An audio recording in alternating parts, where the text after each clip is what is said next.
Hello and welcome. My name is John Ledoux. I'm an applications engineer with Keysight Technologies. In this video, I'll be walking you through the steps necessary to set up and run a simulation of a pre-layout DDR5 scenario. I have an ADS workspace created already, and I have created this schematic, which is our end goal. This shows the entire setup of what I'll be walking you through.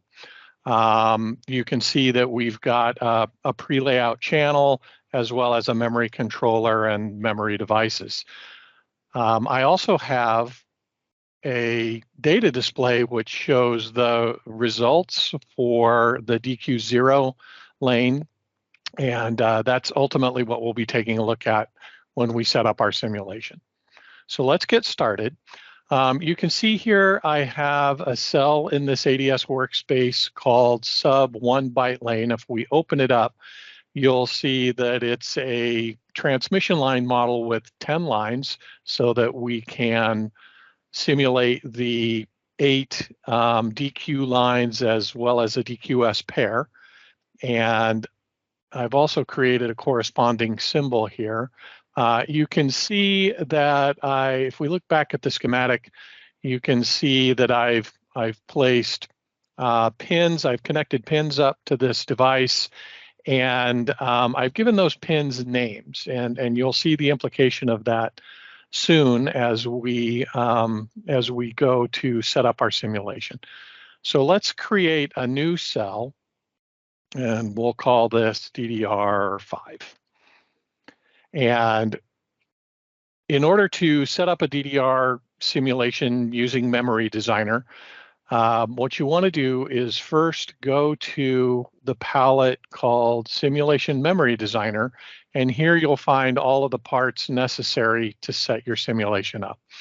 So we're going to start with 2 parts that are needed. First of all, one is the Memory Designer setup, and the other one is a DDR bus sim component.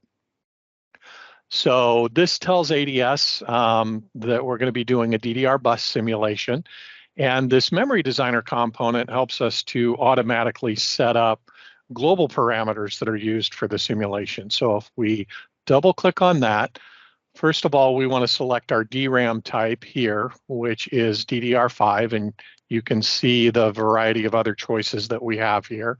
But we'll choose DDR5 with a speed grade of 4,800 megabits per second, and our data cycle is in the write mode. We can choose, of course, between read and write here. So click Apply when you're done with that.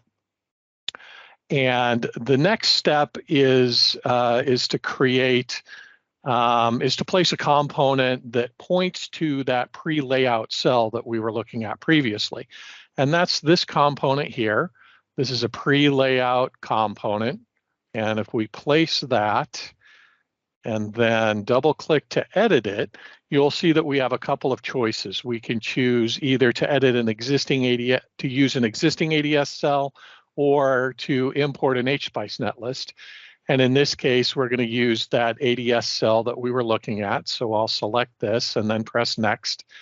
And you can see then that the dialog box creates a drop-down here with a list of all potential cells that we could use to model the channel here in this with this component.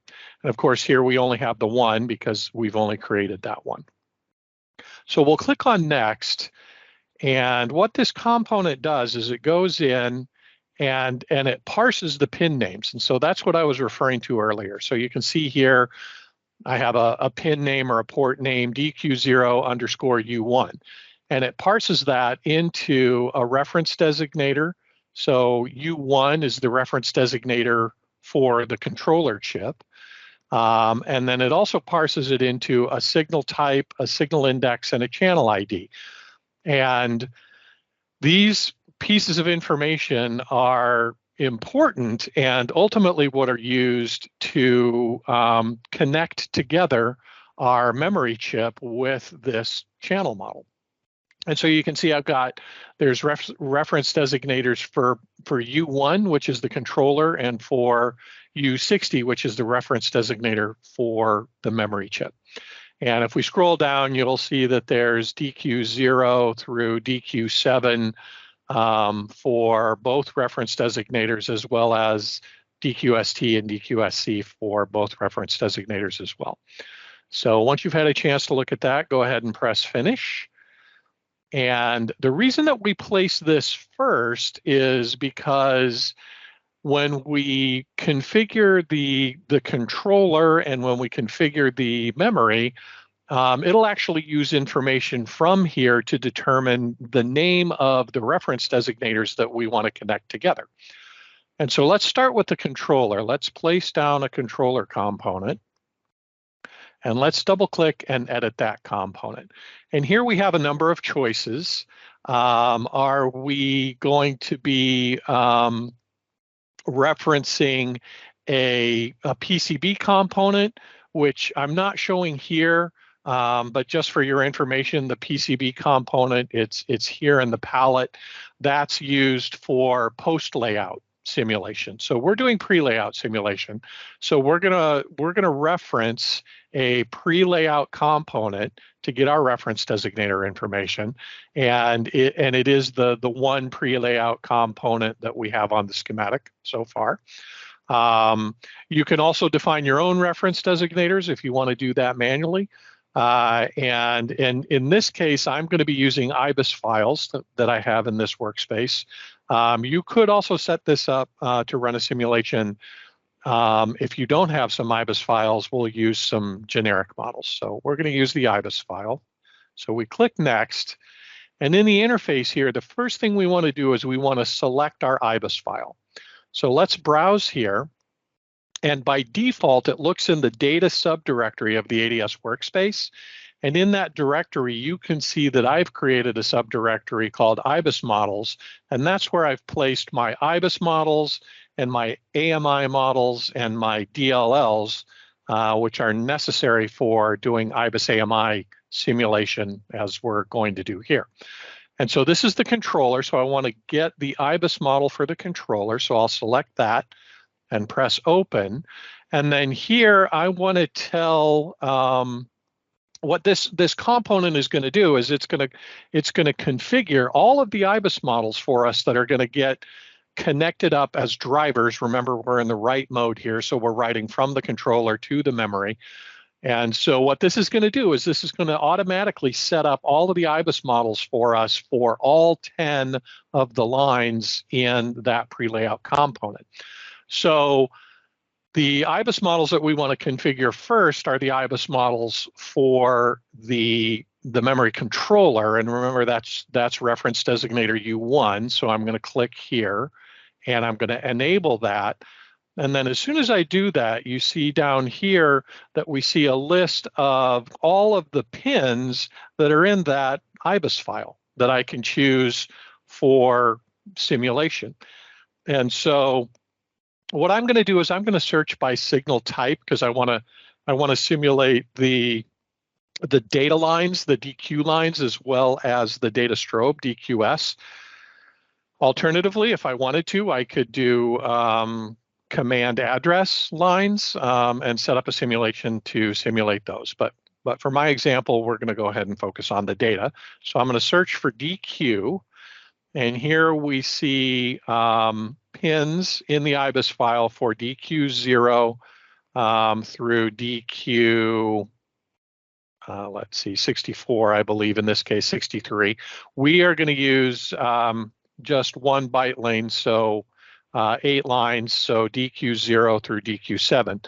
So select the first row and then scroll down to the row that contains DQ7, hold your shift key, and then right click on the simulate column and say enable all selected, and you'll see that changes to yes, indicating to ADS and Memory Designer that we want to attach IBIS models to these 8 different lines. We also want to do the same for DQS. So let's search for DQS.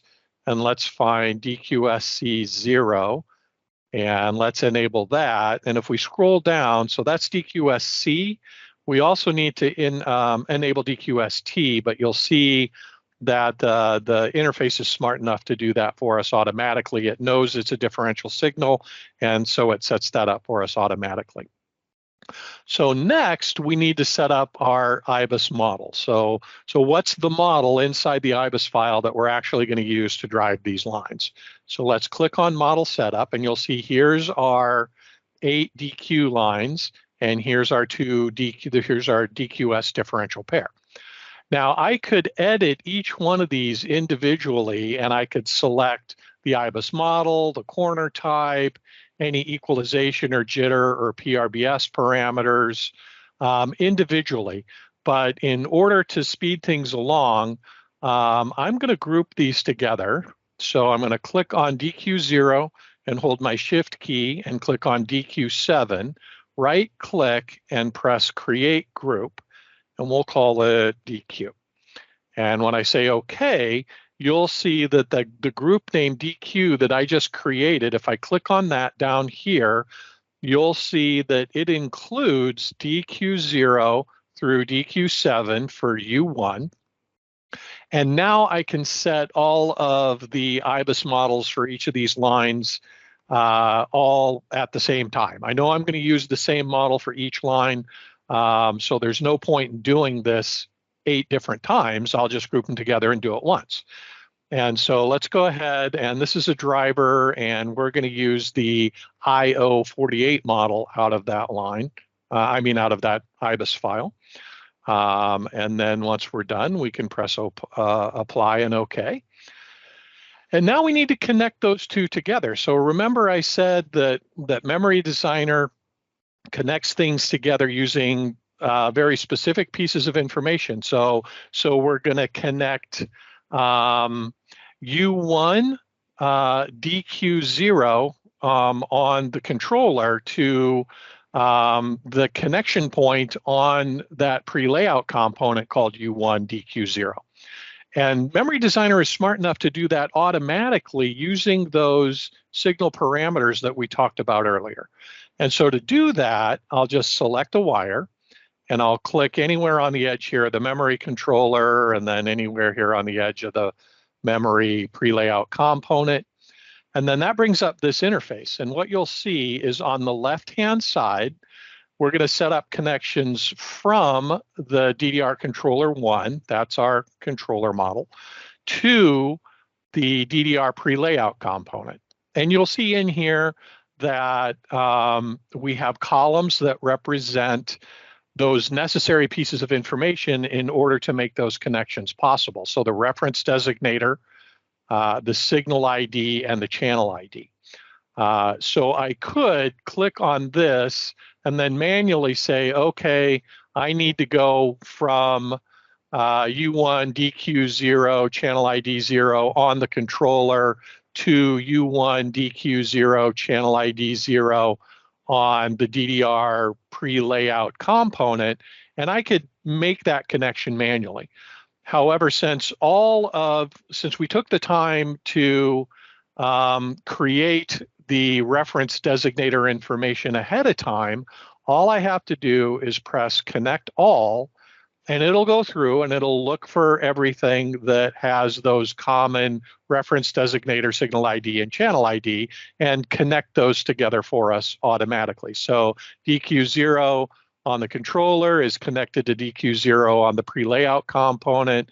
DQS0C is connected to DQS0C on the DDR pre-layout component, and so on for each of our 10 lines of interest. And so once I'm done with that, again, apply and OK.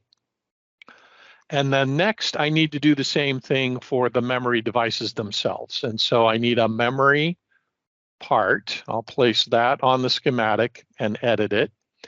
And again, we're going to reference to the DDR pre-layout to get our reference designator information. And we'll choose now the IBIS model for the memory device. And here I want to enable the reference designator U60. So this is going to be, again, for the memory device. And again, we read the IBIS file and we parse the IBIS file and look for reference designator information inside of that IBIS file. And again, we want to search for DQ, signal types DQ. And I want, again, DQ0 through DQ7. So I will enable all of those. And then we also want DQSC0 and DQST0, which you can see has been enabled as well. So these are the connections that we intend to make back to that pre-layout component. So again, we need to set up our IBIS models that are representing the memory. So let's go to the Model Setup tab. And I'm going to use the same reasoning that I used before. I'll create a group, and I'll call it DQ here, because I know that I'm going to apply the same model to all of these DQ lines. Now, of course, if you wanted to apply different models to different lines, you don't have to use a group, and you have that flexibility as well. But let's go ahead and click that group name. And here, now remember, we're in a write mode, so the memory chip is acting like a receiver. And so I want to choose the appropriate model here, which is an input model. And then once I do that, the user interface looks at that particular model in the IBIS file and looks for associated AMI parameters. And for this particular AMI model, the model-specific parameters are listed here. And the set of parameters will depend on which parameters or what parameters and parameter names your memory vendor who has provided you with an IBIS AMI model, whatever their specific set of model-specific parameters would appear here at this point in the user interface. And so you can see in here for this model, this memory device, this receiver supports CTLE, it supports DFE. And so by default, all of those equalization methods are turned off. We're going to go ahead and turn those on. I'm just going to turn on DFE, and I need to do a couple of things in this model to do that. One is set the DSP taps, init taps option to optimized. And then down here under enable DFE, I need to change that from a 0 to a 1, and that will turn on the DFE for us.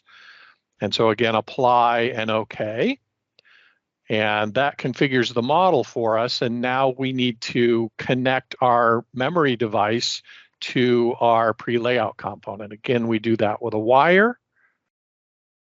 And we press connect all. And that connects together, again, everything with common reference designators and signal IDs and channel IDs. And now we're almost ready. So what we've told Memory Designer so far is that we are doing a DDR5 simulation. We're in write mode. Our speed grade is 4800. We've configured our channel and our memory controller and our memory devices. And now we need to tell ADS where we want to probe those devices. And so we do that using a convenient component called the memory probe, and here it is.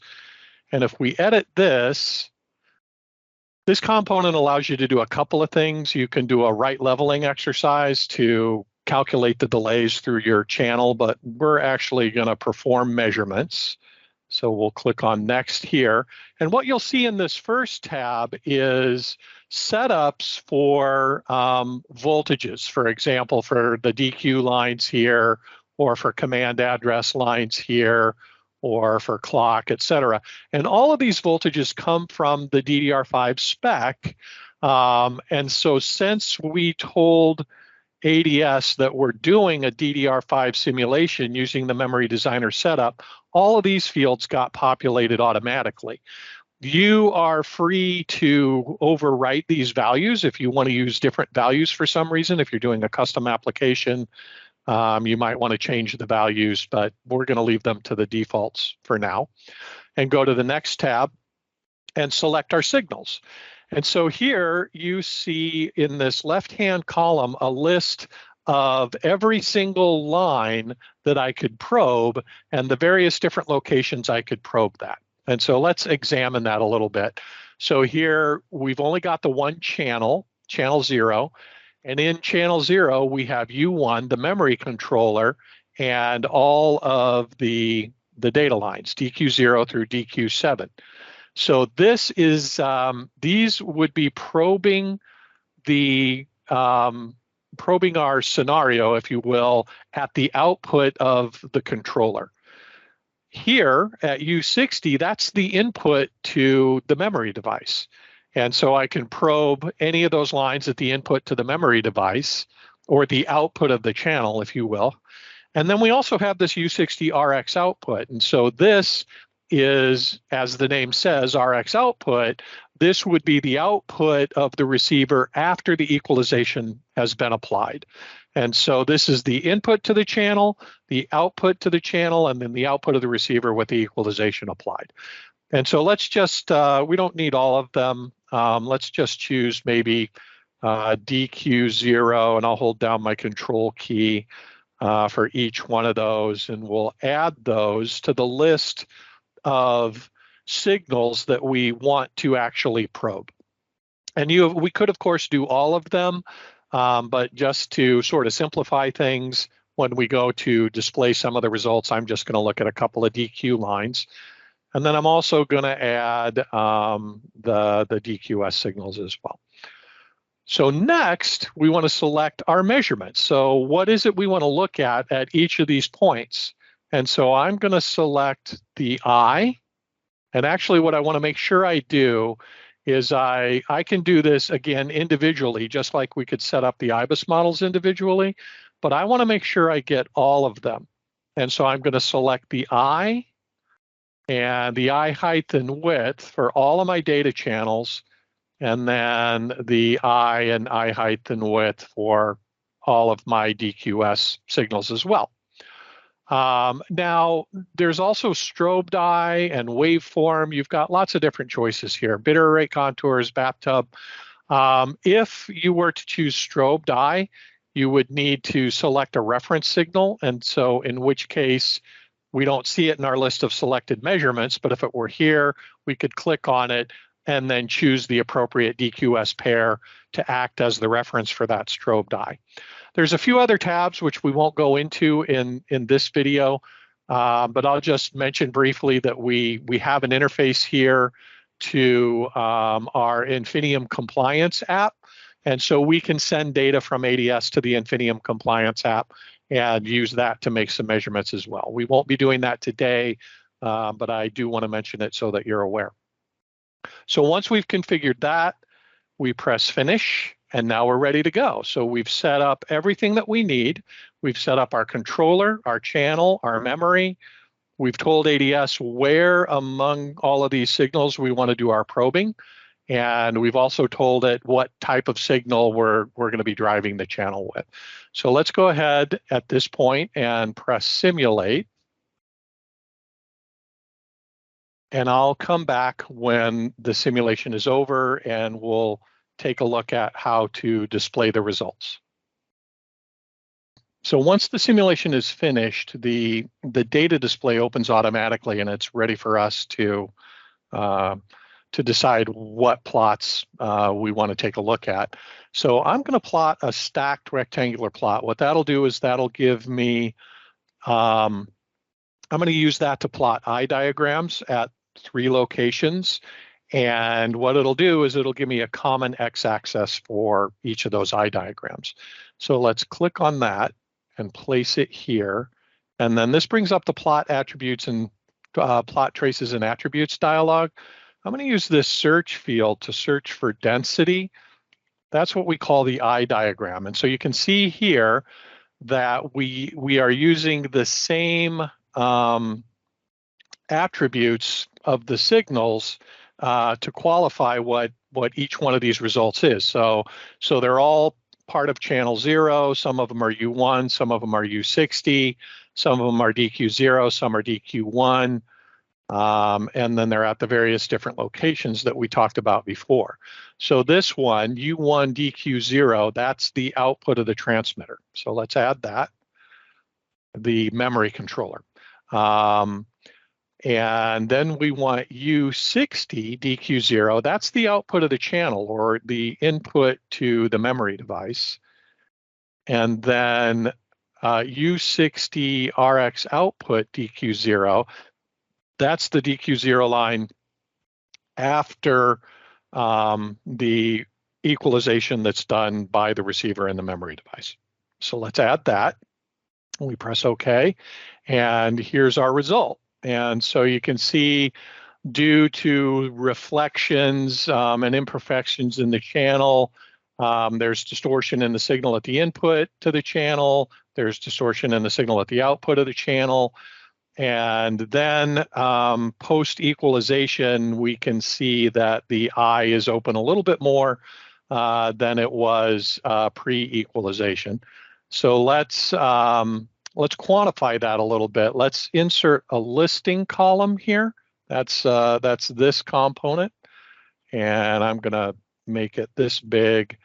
And here I'm going to search for height, and you'll see I've got the height at the height measurement, the eye height measurement at the various locations in my system as well.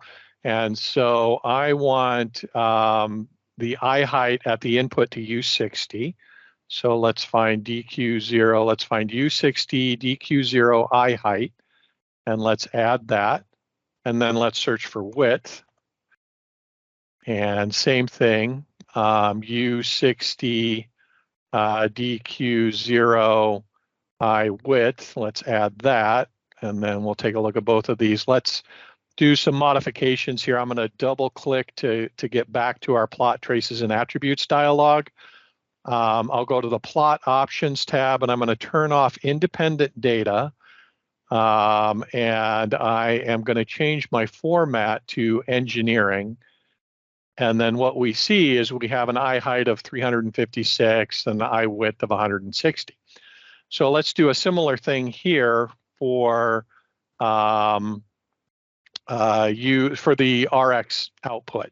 So let's add another listing column here, and let's again search for height, and we want the RX output, U60 RX output height for DQ0, and similarly width. Let's find the U60 RX output DQ0 eye width. Let's make sure we get the RX output eye width. There we go. And again, let's clean up a little bit. Let's make this engineering notation and turn off display independent data. And here we see we've improved from an eye height of 356 to an eye height of 404. So almost a 10% improvement by implementing that equalization. And so that's it. So in conclusion, what we've done today is we've set up a simulation in ADS using Memory Designer to analyze DDR5 byte lane. And we did that by inserting the Memory Designer setup and the simulation controller in configuring them for DDR5, then starting with the pre-layout component and adding in our memory controller and our memory device and using the memory probe to tell ADS where we wanted to collect data. And then after running the simulation, we look at eye diagrams and numerical information at various different points in the simulation architecture. So thanks for watching, and please do reach out if you have any questions.